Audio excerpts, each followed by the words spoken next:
Mkuu wa mkoa wa Dar es Salaam Albert Chalamila ametoa muda wa wiki 2 kwa uongozi wa wafanyabiashara wadogo maarufu kama machinga eneo la Kariakoo kuanza kufungua njia ili kuruhusu shughuli za kibiashara kufanyika kwa ufanisi wakati serikali ikielekea kufanya uzinduzi wa soko hilo. Akizungumza jijini Dar es Salaam na waandishi wa habari, mkuu wa mkoa amesema wanapoelekea kwenye uzinduzi wa soko jipya ni muhimu kwa viongozi wa machinga Kariakoo kufungua njia za kuingia ili kupeleka bidhaa kwenye soko jipya la Kariakoo, kwani soko hilo limeshakamilika kwa 98%, hivyo ni muhimu njia zikawa wazi, na ametoa muda wa wiki 2.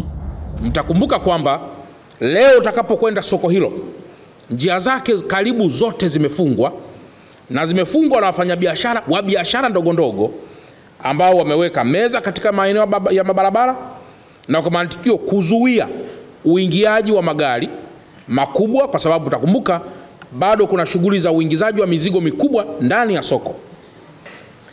Sasa natoa muda wa wiki 2 ili uongozi wa machinga katika eneo la Kariakoo waweze kukaa na wafanyabiashara wa biashara ndogo ndogo, wawaeleze kuhusu adhima serikali na namna kufungua njia, ili kila mmoja abebe mzigo huu kwa kufungua njia, ili mwisho lisije likawa soko ambalo halina tija kwa uwekezaji mkubwa ambao umekushafanywa sasa.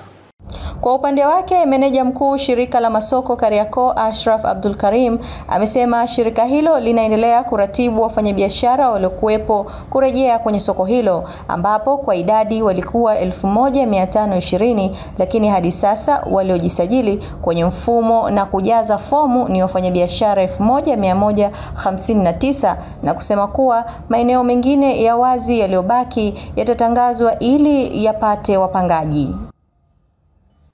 Wafanyabiashara wetu ambao maeneo tuliokuwa nayo ilikuwa ni maeneo 1520, lakini mpaka kufikia sasa wafanyabiashara 1159 ndio ambao wamejisajili kwenye mfumo na wamejaza fomu za uhakiki kwa ajili ya kupewa mikataba na wamepangiwa maeneo kwenye mfumo wetu wa Tausi.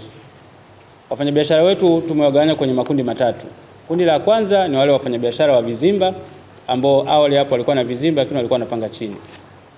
Kundi la pili ni wafanyabiashara wa viuatilifu, nafaka na ifungashio ambao wenyewe watakaa floor ya 3, 4 na 5.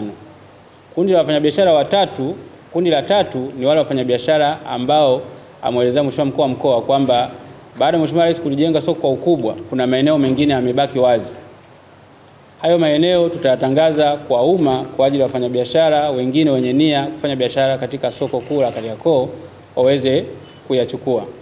Usikose kutufuatilia kwenye mitandao yetu ya kijamii Facebook, Instagram na X. Daily News Digital, Leila Mary.